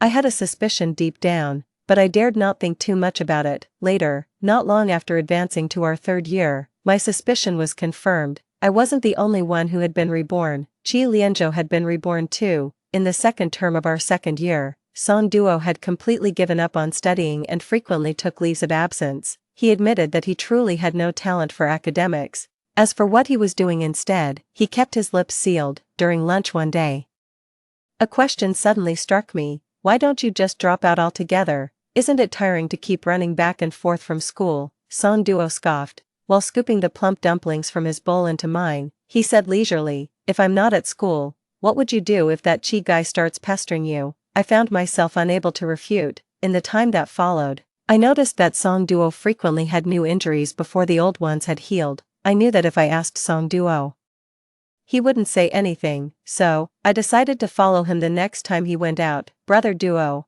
another batch came in today, all assembled goods. They don't look safe. Song Duo, dressed in his racing suit and holding his helmet, came out. How would we know without trying? These rich kids are generous with money, but I can't risk my life testing these assembled cars. Maybe you should earn this money instead, Brother Duo. Song Duo didn't say much. Just about to put on his helmet and get into the racing car. Song Duo, I finally spoke up. He stopped in his tracks. After 2 seconds, he put down his helmet and turned to walk towards me. Watching Song Duo approach, the realization hit me too late. Despite my best efforts to change things, it seemed to have little effect. Song Duo had still ended up involved in racing during our second year, by some twist of fate. I can't describe the feeling I had when I saw Song Duo walking out in his racing suit. It was a sense of desolation, heavier than resignation, a profound silence. It felt like a long unresolved matter had finally reached a conclusion. Even if the outcome was less than satisfactory, I still chose to endure and go with the flow. Song Duo started school late and is now 18, with a driver's license. He repeatedly promised that he wouldn't keep testing new race cars for others forever. He said he'd stop as soon as he saved enough startup capital. Sometimes, when I finished my homework early, I would go to the club and wait for Song Duo to go home together. Yet, there were moments when seeing him in his racing suit briefly made my heart flutter. On that Saturday, on the way to the club with Song Duo, how much more do you need to save before you can stop testing cars? I sighed. Song Duo pulled my hand into his pocket. 50,000 more. I stopped in my tracks. That number sounded all too familiar. What's wrong? Song Duo also stopped and casually stroked my cheek with his hand. Sometimes, I feel like you're weighed down by heavy thoughts, but when I ask, you don't say anything. Suddenly coming back to my senses, I reached for his shoulders and tiptoed to give him a kiss. It just seems like a lot of money. As it turned out, my concerns were valid. Upon entering the club, it was busier than usual. Brother duo, there's a race today. No rush for testing. I looked up to see the person surrounded by a crowd. Chi Lianzhou. I couldn't help feeling anxious and began pulling Song Duo to leave. Stop, a boy's voice rang out calmly. I ignored it, wanting only to take Song Duo away, but this time, it was Song Duo who stopped himself. Sway sway, his tone was light. Why do you always try to hide me from him? I was stunned. From the beginning, I had always looked at things from the perspective of someone who had seen the future. Just blindly trying to keep Song Duo away from Chi Lianzhou, but I had ignored how Song Duo felt. In his eyes, I was acting out of fear because I thought he was inferior to Chi Lianzhou. Before I could speak, Chi Lianzhou scoffed, because she knows you're nothing. He casually tossed his helmet, his eyes brimming with mirth. She's afraid I'll kill you. Do you get it now? Chi Lianzhou, what is this? I really wanted to slap him. Are you bullying others because you can? Relying on his family background to bully others recklessly, in a way, describing Chi Lianzhou as bullying others because he can was not wrong. No, who are you to talk to Brother Chi like that? People in the club who flattered Chi Lianzhou tried their best to show off in front of him. Song Duo lifted his chin and looked at that person. Are you looking for trouble? Huh, Song Duo was well known in the club for his fearless money-making. The man dared not provoke Song Duo and shut up sullenly. Chi Lianzhou still wore a smile after I scolded him. His gaze stayed on me, but he spoke to the man from before. She can scold. I frowned. Chi Lianzhou's voice suddenly softened. Sway sway, this is the first time in 2 months you've spoken to me directly, weirdo. It was the first time I saw someone getting excited by being scolded. Have you heard from the club that you're really short on money? Song Duo snorted with a laugh but didn't respond. Chi Lianzhou raised an eyebrow, feeling lucky. He threw 2 stacks of bills on the bar, 50,000 for 1 round. Whispers of astonishment spread around the room. Under normal circumstances, the most one could win from a race around the mountain was 5,000. Chi Lianzhou was offering 10 times that. Song Duo propped his chin up, lifting his eyelids slightly. Let's hear your terms. Chi Lianzhou lit a cigarette with a smile. Through the swirling smoke, I could almost see the excitement in his eyes. Reach the finish line within 15 minutes. The air went suddenly still. The club's record time was 19 minutes. 15 minutes was simply impossible. Chi Lianzhou was practically sending Song Duo to his death on that mountain. A chill ran down my spine. The truth I had always been reluctant to admit was now unveiled before me. 50,000. A car race. Such coincidences were almost too aligned with a past life. Chi Lianzhou, like me, had returned from another life. This time, he wanted history to repeat itself. To have Song Duo die on that desolate mountain again. I took a deep breath and reached for Song Duo's hand. Can we just leave, please? Song Duo looked down at me, unmoving. I'm begging you, Song Duo, let's just go. My words were rushed and desperate, barely holding back tears. Sway sway. I cut him off. Don't say anything, just come with me, please, don't agree to it, I'm begging you. Song Duo pulled me into his arms. I sobbed quietly, unsure what to do. He whispered soothingly in my ear. Sway sway. This is the last time. After this, I'll never race again. No, Song Duo, don't go. Suddenly, a loud crash interrupted us. I looked up from Song Duo's embrace. A shattered helmet lay at Chi Lianzhou's feet. How much longer will you hug, huh? Song Duo rubbed the back of my head. Wait for me to return. There was no room for negotiation. With the 50,000, Song Duo wouldn't have to come back to this place and risk everything again. Otherwise, it would take at least another 2 or 3 months. Wait, I stopped everyone. I demand a full inspection of all the critical parts of the car. That was the biggest concession I could make. Chi Lianzhou scoffed and shook his head. As you wish. Song Duo went to change into his racing suit and get ready. While waiting at the door, Chi Lianzhou approached. You want an on-site car inspection? Afraid I'm out to harm him. My gaze pierced through him as if trying to see right through him. Chi Lianzhou, if anything happens to Song Duo, I will fight you with everything I have. I was so calm it scared even myself. Song Duo was taking a desperate gamble, so was I. I knew it wasn't just for the 50,000.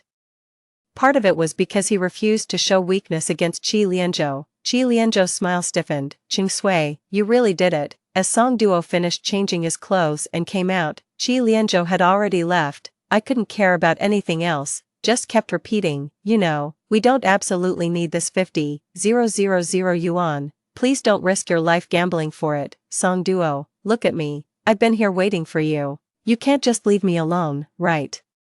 You are the most important person to me in this world. You cannot die. Song Duo nodded, bowed slightly, and gently kissed my forehead. I know, I thought. It really is different. This 50,000 yuan isn't just life-saving money anymore. Song Duo would not gamble his life for it. What I didn't expect was that Qi Lianzhou would suddenly decide to participate. Both cars started at the same time, leaving only a roar behind. 15 minutes is just the length of a few songs, but for the first time, it felt incredibly long. The race was broadcasted live. Qi Lianzhou's car was close on the tail of Song Duo's but never managed to overtake. The competition was thrilling, everyone's eyes glued to the monitors. At the 14th minute, I finally saw Song Duo's car. Qi Lianzhou was still behind him, tried a few times to overtake, but Song Duo blocked him each time. The finish line was in sight, and Qi Lianzhou became restless. The roaring grew louder as he sped up dramatically on the last bend. Damn.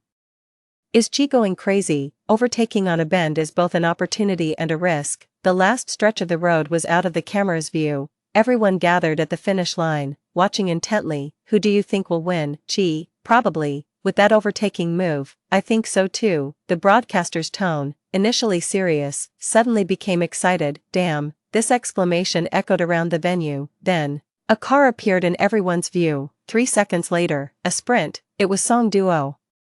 He finished in 14 minutes and 57 seconds. He got out of the car, threw his helmet onto the passenger seat, his black hair slightly damp, his eyes exceptionally bright. What are you staring at? Song Duo teased me with a cocky smirk. Your boyfriend won. I rushed into his arms, my tense nerves finally relaxing at that moment. Yes, you won. The thing I had been most worried about since my rebirth had finally passed. Still, worried about whether Song Duo was scratched.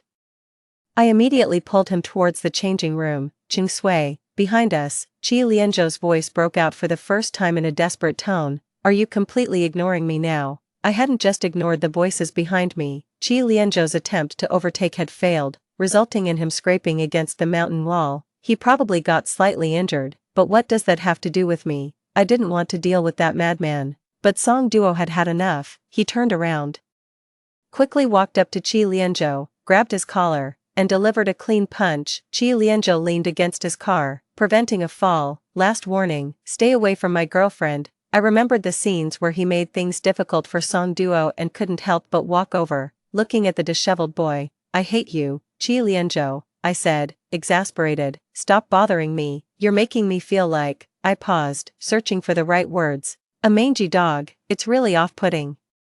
Qi Lianzhou looked at me for a long time, uncharacteristically choosing not to argue this time. Fine, his eyes lowered, concealing any emotion. I get it, he said, his voice somewhat hoarse. After a moment, Qi Lianzhou silently straightened up, leaning on his arms, and walked away with a limp. I watched him for a couple more seconds. Somehow, I had a feeling, this time, Qi Lianzhou had truly let go.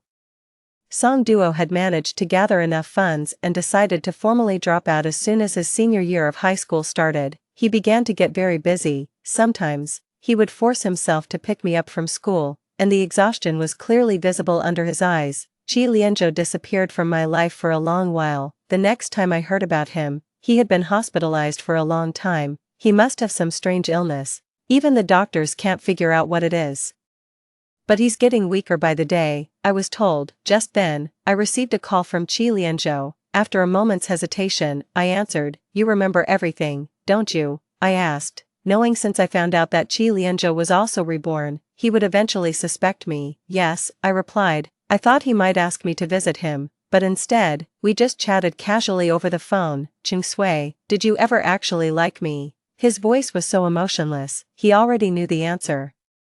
Yet he asked anyway. Yes, that day at the club, my friend said Song Duo's profile looked somewhat like mine, and I figured it out immediately. Ching Sui, you saw me as a stand-in, you deceived me for 3 years. Hearing his accusatory tone, I couldn't help but laugh. Aren't you the same? Didn't you confess to me because I resembled you, Tian? There was silence on the other end for 2 seconds. Then, Qi Lianzhou's voice, weaker than before, came through. Yes, if it weren't for your face resembling you Tian's, I wouldn't have given you a second glance. Sick, he's ill and still calls just to belittle me. Do you have anything else? If not, I'm hanging up. silence from the other end. Chi Lianzhou. Losing patience and unsure of what he was up to, I hung up the phone. Song Duo was actually very smart. By the time I graduated from high school, he had turned his initial earnings into countless more. The boy who could once only afford a silver chain, a year later, put a diamond bracelet on my wrist as my graduation gift. 4 years later, upon my college graduation, he became the youngest entrepreneur on the city's ranking list. His net worth had multiplied many times over. Wow. I scrolled through the list on my pad. Song Duo, you're the handsomest one here.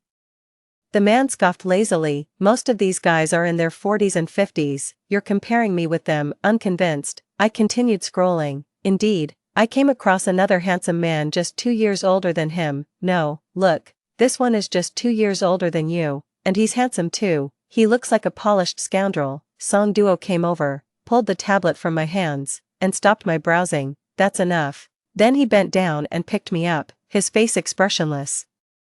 It's time to sleep. I should have known better than to believe you. Song Duo's idea of sleeping was never just sleep. Standing in front of the nighttime floor-to-ceiling windows, I leaned on my hands. At first, Song Duo stood behind me, then he turned me around and held me in his arms. In the moment the fireworks exploded, the man in front of me seemed to merge with the boy from years ago. His eyes and brows carried a trace of youthful spirit. He said, "Ching Sui, it's time we had a home."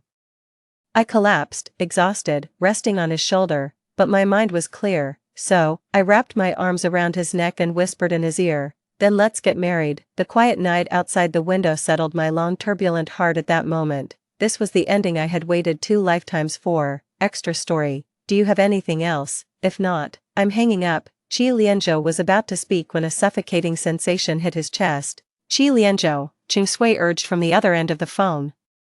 He couldn't utter a word, lying on the hospital bed gasping for air. The call ended without him being able to say another word to her. He knew he was about to die. It was a pity he hadn't had the chance to properly say goodbye to Ching Sui. There's no such thing as a free lunch in this world. The same goes for being reborn. No one gets to live again for free. It was a life-for-life exchange. Ching Sui's chance to be reborn was bought by Chi Lianzhou with his own life. After Ching Sui died in the earthquake, Chi Lianzhou lived in a haze. He spent his days in regret, unable to save her. One day, on his way back from buying alcohol, he stumbled upon a fortune-teller's stall. As if compelled by fate, Chi Lianzhou went for a reading. The fortune-teller spoke calmly. There is a way to remedy what you regret, a life for a life. If Ching Sui lives, Chi Lianzhou must die. The man nodded without hesitation, surprising the fortune-teller with his resolve.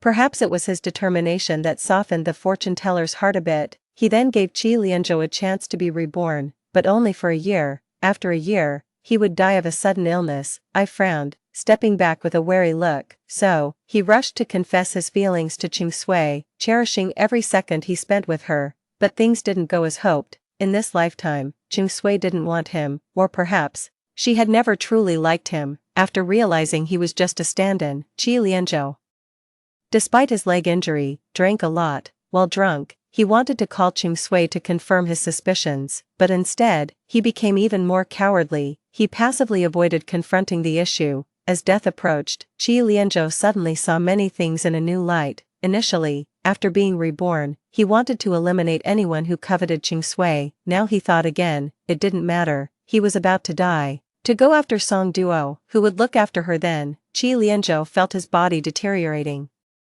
He sensed his impending death. Unable to control his longing, he made one last call to Ching Sui. Unable to properly say goodbye, he lost his ability to speak and breathed his last. Chi Lianzhou died with regrets. The last thing he said to Ching Sui was out of spite. Meanwhile, Ching Sui, oblivious, ended the call. She quickly forgot about it and went to dinner with Song Duo. She knew she finally had the chance to change Song Duo's fate. But she would never know that this opportunity was exchanged for by Chi Lianzhou with his life. Story 2. The day after I accepted the confession from the man of my dreams, I found myself transported 10 years into the future. Upon opening my eyes, a child with big, grape-like eyes timidly called me Mom. Later, I found our wedding photo in a dusty storage room. To my surprise, the groom in the photo wasn't the man of my dreams, but him.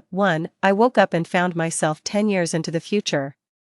Lying in an unfamiliar bed, as I lay there, bewildered and unsure of what to do, Suddenly a small figure darted into the room. I immediately pretended to be asleep, lying still on the spot. Footsteps approached slowly, and then a soft little hand touched my forehead. The child's young voice babbled on about recent meals and playtimes, while I was trying to figure out my relationship with this child. His next words shocked me into opening my eyes. He said, "Mom, you've been sick for several days now. Why aren't you waking up? You might not like the soup, but I miss you so much. Please wake up, Mom, Mom." This child was calling me Mom. I instantly opened my eyes wide. At the bedside, a child with big eyes and a small mouth looked at me in terror. Before I could say anything, the child scurried away. Oh my God, to think that just last night I had accepted a confession from my crush, and now to wake up to a child this grown, too. After the child ran off, I immediately picked up my phone and called my old friend Jining. I had no idea what I had been through over these 10 years. My phone was depressingly empty of information. Even former friends had disappeared from my contacts. After several rings, Jining finally answered. "What do you want?" Her voice was colder than I'd ever heard. I scratched my face, her aloofness leaving me at a loss for words. Seeing that I wasn't speaking, Jining became impatient. "Yaoanan, why aren't you talking? Didn't you say you'd never contact me again?" Wow, what on earth did I do in these 10 years? I thought for a moment and then said, "Ning Ning, I know you're cold, but let's skip that for now. I just want to ask, who is my husband?" That was my most pressing concern. Jining paused for a moment, then said, "Yaoanan, did you forget to take your medication today?" Jining has learned to insult people indirectly over the years. I'm serious. Did you forget your medication? Never mind, just wait at home. I'm in line for a nucleic acid test. I'll come to you later. Jining's tone was quite serious. Maybe I didn't time travel. Maybe I'm ill. And what's this nucleic acid test that requires queuing? 3. Just as I put down the phone, a nanny-looking lady knocked on my door, cautiously asking if I was feeling better and if I wanted something to eat. It seemed my unseen husband was quite wealthy. I nodded, and soon a series of exquisite dishes were laid before me. I never imagined that 10 years later, I would be living the life I'd always dreamed of. I tentatively inquired about my husband. The lady looked surprised and only mentioned that my husband was on a business trip and wouldn't be back until next month. That was good news. By the time he returned, I would probably have adjusted to the situation. I picked up my chopsticks and started to indulge, and to be honest, it was all food I loved. Suddenly, I caught a glimpse of the child peeking through the door. Thinking this might be my son, my eyes lit up, and I beckoned. "Hey kid, come here." He flinched, then approached the bedside with a timid expression. Why did this child seem a bit afraid of me? I wonder if I ended up marrying a rich man and became a stepmother. Scratching my head, I asked in the gentlest voice I could muster, "Kid, what's your name? How old are you this year?" The child's chubby face was filled with a sense of grievance, seemingly baffled that a mother could forget her child's name. "Mommy, my name is Zhou, and my nickname is Tong Tong. I'm 4.5 years old, Zhou." It seems I really didn't end up with my dream guy after all. I continued, "Tong Tong. Let me test you. What is your dad's name?" "My daddy is called Tong Tong." "There you are. It's time to go downstairs for your studies. Don't disturb the lady's rest." An aunt suddenly appeared at the door, interrupting Tong Tong's response. "Lady, I'm so sorry. I wasn't watching Tong Tong closely. I'll take him downstairs now." The aunt hurried over, trembling, and pulled Tong Tong away. I was somewhat confused and could only nod in response. Ever since I woke up, the attitude of this aunt has been strange, as if I were some kind of terrible monster. Since I couldn't find out my husband's name, I decided to look for clues myself. The bedroom was luxuriously decorated, yet there were no wedding photos or signs of another person living there. Could this be the legendary husband who sends money every month but never comes home? As I stepped out of the room, I realized it was a 2-story Western-style house. Downstairs, Tong Tong was quietly leaning against the floor-to-ceiling windows playing with a puzzle. The sunlight scattered across the floor, his long eyelashes casting shadows, making him look so well-behaved and instantly melting my heart. I quickly approached him, startling him. "Son, what are you playing with? Let mommy join you." Tong Tong looked up with wide eyes and immediately stood up as if he was being punished, timidly saying, "Mommy." I pulled him close and planted a kiss on his pale cheek. He touched his face, a look of surprise on his features. Watching his series of reactions, I could guess that 10 years from now, I might not be very fond of this child. Fortunately, Tong Tong was young and bore no grudges. I played with him for a while, and he happily began to share his puzzle with me. son, do you only have puzzles to play with? Kids his age usually have lots of toys. Tong glanced at me cautiously and said, Mommy used to say the other toys were too noisy and would get angry. Great, it seems I really have issues 10 years from now. Just then, the doorbell rang. It was Jining. When Jining entered, I barely recognized her. Was this the tomboyish childhood friend I knew? Not only had she grown out her hair, but she also sported large wavy curls and her makeup was impeccably done. I exaggeratedly widened my eyes and said, Gorgeous, who are you? Jining rolled her eyes at me. Tong, however, seemed very familiar with her, immediately running up and calling out, Auntie G. Jining patted Tong on the head and said to me, Let's go upstairs to talk. I quickly led her back to the bedroom and before she could start, I relayed everything from the beginning. After listening, Jining frowned and scrutinized me, delivering a soul-searching question. How do you know you've time-traveled, and not just lost your memory? That. I remember the last meal I had before time-traveling was tomato beef stew in the school cafeteria, fragrant. I remember that 2 days before I crossed over, I had just taken an exam and I still remember the questions. If I really had amnesia, it's unlikely I would remember such details for 10 years. Jining raised an eyebrow but remained silent. She understood me as well as she knew herself. Feeling a bit embarrassed, I pursed my lips and said, Well, the day before, I had just accepted Jiangji's confession. Jining's smile drooped suddenly, and she let out a cold chuckle.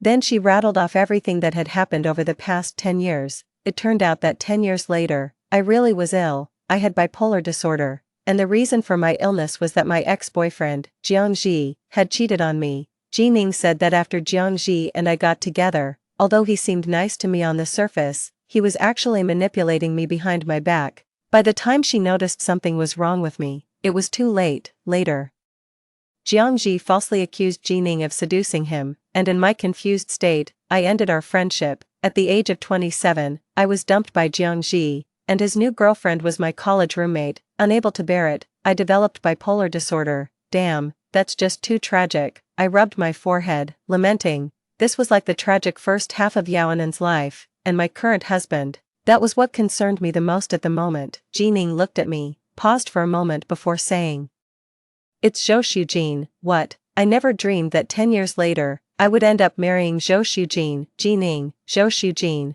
and I could be described as childhood friends who grew up together. We all lived in the same building as kids and attended the same school. Zhou Shujin was always the legendary kid from someone else's family, handsome, academic, and morally upright, helping old ladies cross the road, giving up his seat for old men. When I was younger, the more my parents praised him, the more I found him annoying, but being superficial, I couldn't help but stare at him, often making him blush. Once I outgrew my childish phase and started experiencing early romantic feelings, I did harbor some thoughts about him, but there were too many people who liked him, and I could only admire him from afar.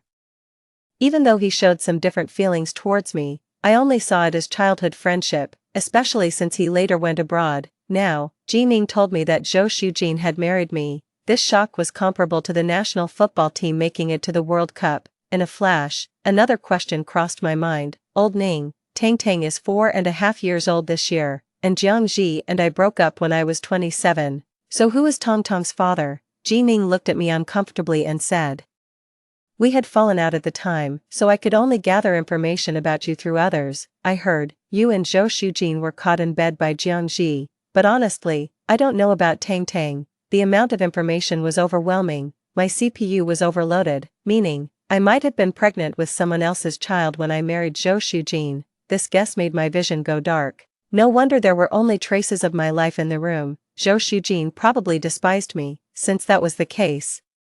Why would he agree to marry me? Wait, that doesn't make sense. Ning, Jiangji cheated. How could Zhou Shujin and I end up being caught by him? Even if I could do such a thing, Zhou Shujin wasn't that kind of person. Jining said, I'm not clear on the details. It seems Jiangji broke up with you first, but you absolutely refused, and then he turned the tables on you and Zhou Shujin by seizing the opportunity to counterattack. 8. The plot is so surreal. I touched my face and said, I feel like I have a kind of beautiful absence of brainstem. Jining patted me. Accept reality, sister. After being manipulated, you've turned brainless. But, Anan, speaking from the heart, whether you have amnesia or have traveled through time, I have only one thing to say. be nicer to Tang Tang. I won't interfere with your issues with Zhou Shujin, but the child is really pitiful. Zhou Shujin is busy with work, spending half the year away from home.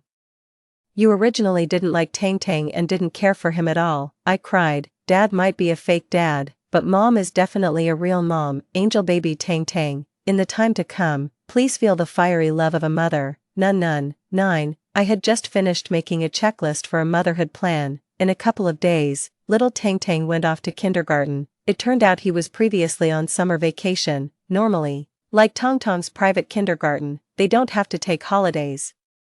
But most children come from affluent families, and many parents want to take the time to travel with their kids. Thinking of Tang Tang playing with puzzles alone downstairs that day, my heart felt like I had swallowed a lemon. I planned to definitely take Tang Tang out to play in a couple of days. At dinner, Tang Tang sat swinging his little legs on the chair, telling me about his day at kindergarten. After a few days together, he was no longer so afraid of me. At bedtime, Tang Tang rarely asked to sleep with me. He wore his dinosaur pajamas, lying obediently beside me. Mom, tell a story. I took the book and made up a story. Once upon a time, there was a Snow White prince. After hearing the story, Tang Tang said with a smile, Tang Tang is the Snow White prince, Mom is the princess, and Tang Tang will marry Mom in the future. I teased him, but Mom has Dad. Alas, Tang Tang can't marry Mom. Unexpectedly, just as I finished speaking, Tong Tong's mood suddenly dropped. Right, ever since I traveled here, I've never heard Tang Tang bring up Zhou Shujin. Could it be that Zhou Shujin hasn't been good to him? So I tentatively asked, don't you like Dad? Tang Tang shook his head frantically. I like Dad, it's just, his look became cautious, clearly indicating that it was me who didn't like Zhou Shujin. That's hardly possible. 10. That day, after the aunt took Tang Tang to school, I started to organize some junk. Unexpectedly, I found a wedding photo in the corner of the storage room. In the photo, my expression was wooden, like a soulless puppet, while Zhou Shujin, although smiling, had a trace of melancholy in his eyes. It was so unflattering that I instinctively wanted to flip the photo over, but then I heard a clang. A small box that was tucked behind the photo fell to the ground. Curious, I opened it to find Tong Tong's birth certificate, a note I had once passed to Zhou Shujin in class, and a love letter. It was from 16-year-old Zhou Shujin to 16-year-old Yaoanen. In that moment, I couldn't quite identify my feelings. It felt like a dish of vinegary bitter melon, full of sourness and regret. The love letter was 16 years overdue. I stared blankly for a long while before nonchalantly putting it back in its place. 11. At the kindergarten gate, teachers were leading groups of little ones. It seems children have a special ability to spot their parents in a crowd instantly. When Tang Tang saw me, his eyes lit up, and he waddled over like a little duck. Looking up, his little face flushed. He said, "Thank you, Mom, for coming to pick me up." My heart instantly melted. From now on, Mom will come to pick you up from school every day. Can you also drop me off that morning? I firmly shook my head. Sweetie, Mommy can't get up early in the morning. Just then, a little girl ran over and asked me, Auntie, are you Zhou Yu's mom? I nodded. The little girl looked me over and complimented.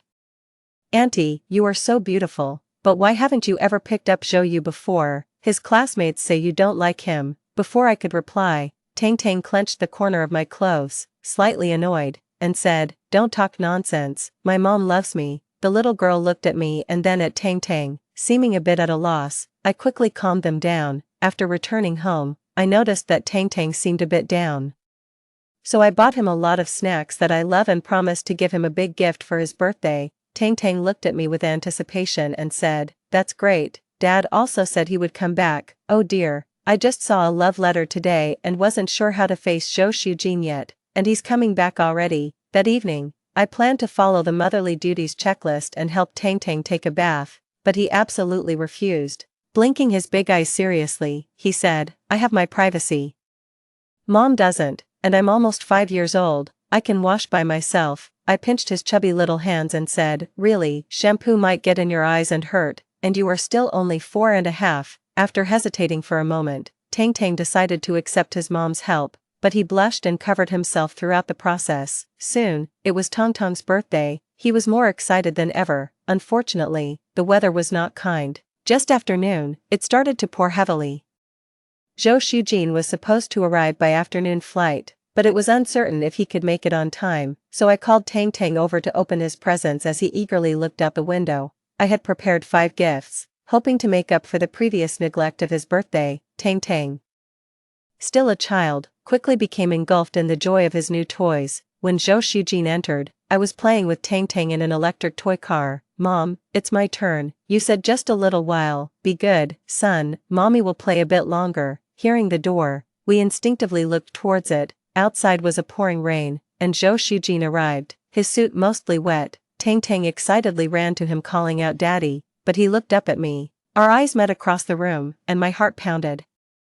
Even though I hadn't traveled through time, it had been nearly 2 years since I'd last seen Zhou Shujin. I have to admit, him with glasses and his suit wet through was like a scene out of my dreams. Handsome man, glasses, wet suit, who would understand? I snapped back to reality and greeted him stammeringly. Zhou Shujin, however, took off his wet coat and came straight over to give me a hug. I was stunned. Wasn't this moving a bit too fast? He whispered in my ear, "Anan, I'm back." I resisted the urge to rub my ears and immediately hugged him back. After all, between husband and wife, how could it be taking advantage? Zhou Shujin had just changed his clothes and come downstairs. I scratched my face. The birthday song I had planned to sing was brewing in my mind for a while, but I never opened my mouth to start. Tang Tang keenly glanced at me, then looked at his dad, then he loudly made a wish. "I hope I can sleep with mom and dad tonight." I pursed my lips. "Good child.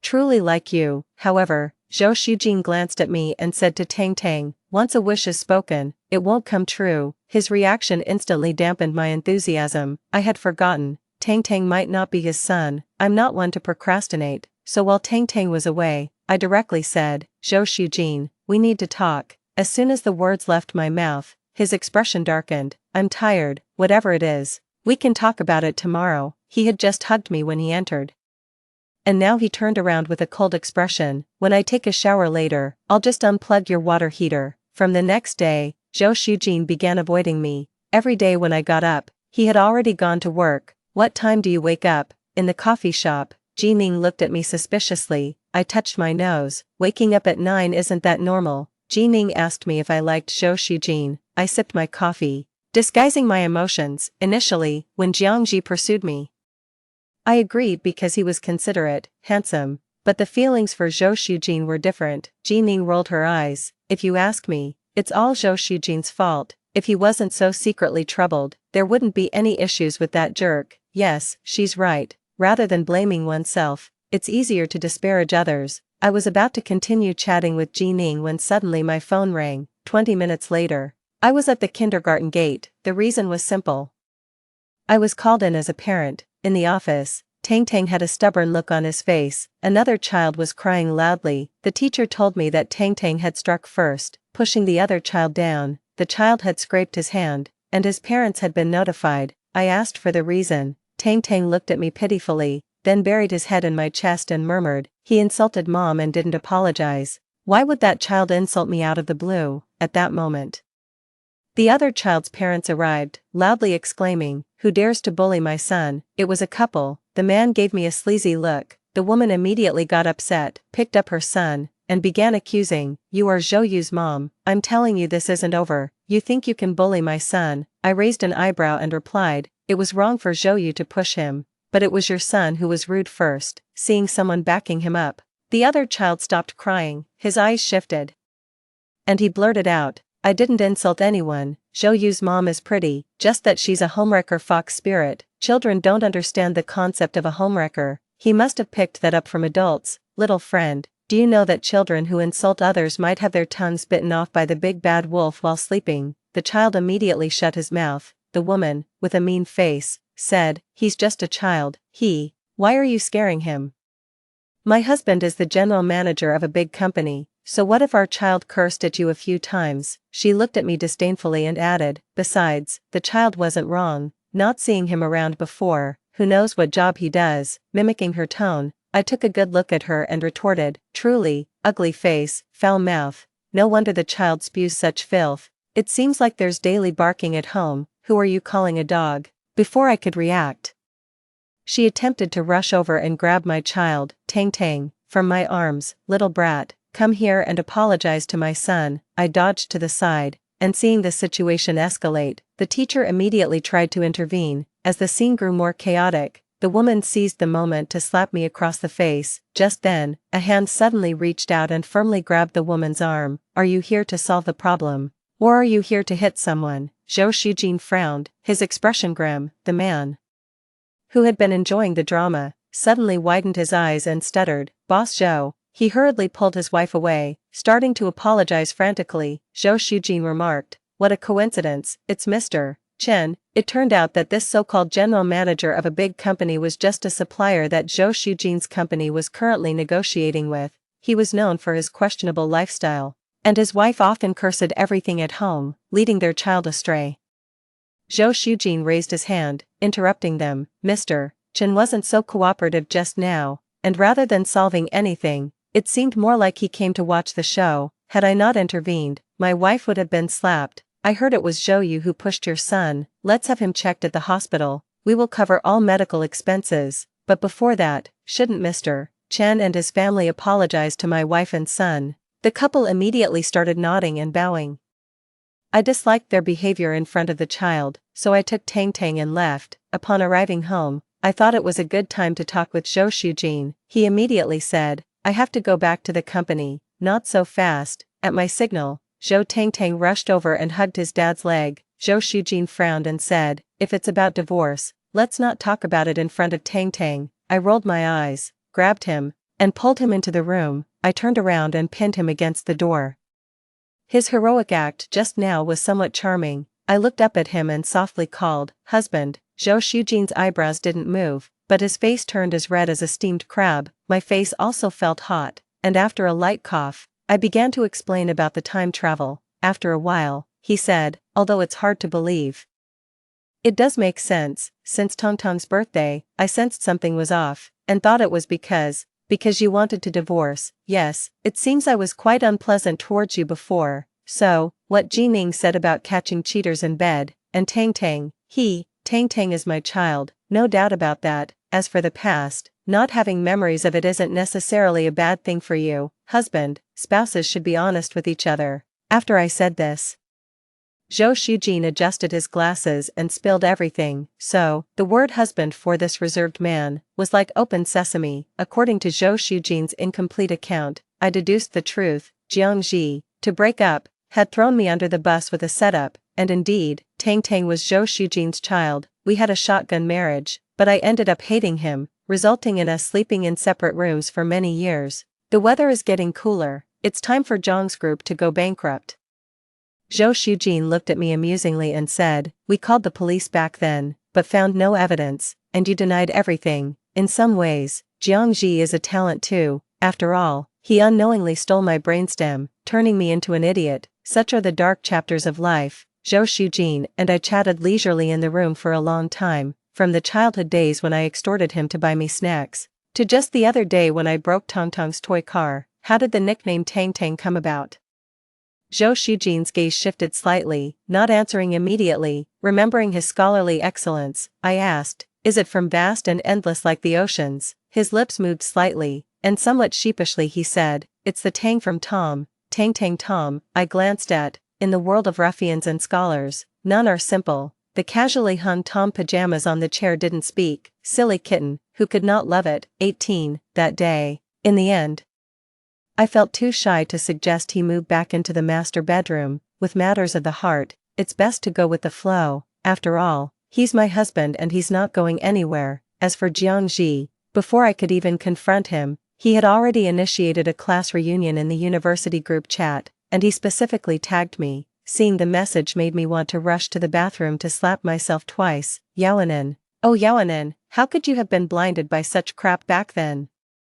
If I had known, I would have chased Zhou Shujin relentlessly since childhood. Of course, I would attend the reunion, but I wasn't planning to go alone. I told Zhou Shujin directly. He asked me what I thought, and I said, "Let's first get a feel of the situation, then seek justice where due." I patted his shoulder. "Mr. Zhou, please make sure to back your wife up impressively." Zhou Shujin raised an eyebrow but said nothing. 19. On the day of the reunion, I had planned to go with Zhou Shujin and return quickly, but as it happened, the aunt took leave, so I had to bring Tang Tang along. given my past with Jiangji, many people had heard about it. Fearing their indiscretion, I asked Zhou Shujin to stay in the car with Tang Tang first. Sure enough, as soon as I appeared, many classmates gathered around to talk. Some were comforting, others mocking. I looked at their familiar faces. Not long ago, they had appeared vibrant and energetic. Now entirely consumed by worldliness, thanks to their loose lips. I also learned some details about Jiangji. Turns out, my college roommate got several properties from a demolition deal, which is how she stole him away, and now he has started his own company, which reportedly isn't doing too badly. After a short while of commotion, Jiangji and his wife arrived. Looking at him now, I felt only relief. Glancing at his receding hairline, prominent belly, and his puffy, doughy face. Where was the trace of the campus heartthrob from back then? And he had the nerve to tag me, and still as beautiful as ever after 5 years, Jiangji came over to talk to me, putting on an act. I forced a smile, turned, and ducked into the bathroom to call Zhou Shujin to come up and fetch me. What's the point in one-upmanship? I had no interest in it. On the phone, Zhou Shujin chuckled and said he'd be right up. 20. Just as I stepped out of the bathroom, I was startled by a dark figure leaning against the wall. Then the shadow spoke. Hey there, how have you been these years? It turned out to be Jiangji. I almost thought someone had moved the wardrobe to the bathroom door. Seeing that I didn't respond, he even tried to pull my hand. I wished I could jump up right there and bounce away for miles. Stay back, I'm allergic to ugliness. Jiangji's face twisted momentarily but quickly recovered. Hey, are you still mad at me? I had no choice back then. I quickly waved my hands to interrupt him, bowed 3 times right there to thank him for not marrying me back then, a favor akin to giving me a new life. Then I hurried back to the reunion. No sooner had I settled on the sofa than Jiangji followed. The noisy venue fell silent for a moment, then whispers began. Is this our classmate? Such a handsome guy. Did we ever have someone like this at our school? Come on, even the Jiangji from back then can't compare. He's 3 times less. I looked in the direction of the voices. Zhou Shujin had arrived. I breathed a sigh of relief and hurried over to cling to his arm. Let me introduce you. This is my husband. Since Tang Tang was still waiting for us in the car, Zhou Shujin and I made a brief appearance and then left. Looking at Jiangji and Zhou Shujin standing together, they looked like they were from different generations. I thought to myself, there really are no grievances that can't be overcome in this world. As we were going downstairs, Zhou Shujin jokingly asked if the face-slapping drama I had prepared was cancelled. Pretending to be overwhelmed by alcohol, I gently rested my head on his shoulder and whispered softly, we've already won. 21. The evening breeze on a summer night is always so gentle. I suggested we just leave the car here and take a walk as a family. Under the dim street lights, Tang Tang hopped and jumped, loudly singing, Loving You. I walk alone through dark alleys. I looked at Zhou Shujin beside me, whispered a few words into his ear. His eyes sparkled as he turned to look at me, his expression mirroring Tong Tong's. Smiling, I took his arm and pointed to a public electric bike ahead. Honey, I'm tired, let's ride that home. His expression, so gentle moments ago, suddenly became indescribable. Glancing at the little dress I was wearing, he asked, are you sure? I blinked. Zhou Shujin, with a resigned expression, took off his suit jacket and tied it around my waist. Then, wearing his shirt, he took Tang Tang in front, and me in the back, and rode the electric bike. Tang Tang had never ridden an electric bike before. The air was filled with his joyful laughter. However, we didn't get far before a traffic cop stopped us, because it's a fine of 20 yuan for carrying passengers on an electric bike. Alas, in the end, we had to take a taxi home. 22. Later, after a long while, I saw Jiangji again. At that time, I was taking Tang Tang out to snack on street food, unwittingly attracted by the aroma of fried stinky tofu at the street corner. I scanned the QR code, only to find out that Jiangji was the one pushing the cart selling stinky tofu. He recognized me too, looked miserable, and rambled on about how his company's tax issues had caused most clients to leave, and the finance department had run off with the remaining funds. He had closed his company, yet was burdened with debt. In the end, this jerk even tried to poo me, but unfortunately, he no longer had his former capital. Suppressing my disgust, I said, don't worry, I'll definitely think of a way to help you once I get back. As soon as I walked away, I made a call. Hello. I'd like to report unlicensed business activity here. Watching as Jiangji's cart was confiscated by the city management, I shed tears of sorrow. Such a pity for my stinky tofu. bringing Tang Tang to eat junk food again. Just as Tang Tang and I were hiding in the crowd enjoying the scene, Zhou Shujin caught us red-handed. I chuckled. We haven't eaten anything. We're just here for the fun. Tang Tang quickly agreed. Yes, Mom and I didn't eat any fried skewers, grilled cold noodles, or octopus balls. Tang Tang has always been a clever child. Zhou Shujin looked at us helplessly and said, "Next time you want to eat something, tell me. It's not clean outside." I nodded while ordering food. As the street lights began to glow, our family of 3 slowly walked home, back to the present. Just a moment ago, I was cuddled up in Zhou Shujin's arms, talking about having a second child. The next second, I opened my eyes and was back in the dormitory. In my drowsy state, I even answered a morning call. "Anan, baby, get up. Your dear boyfriend is waiting downstairs hungry."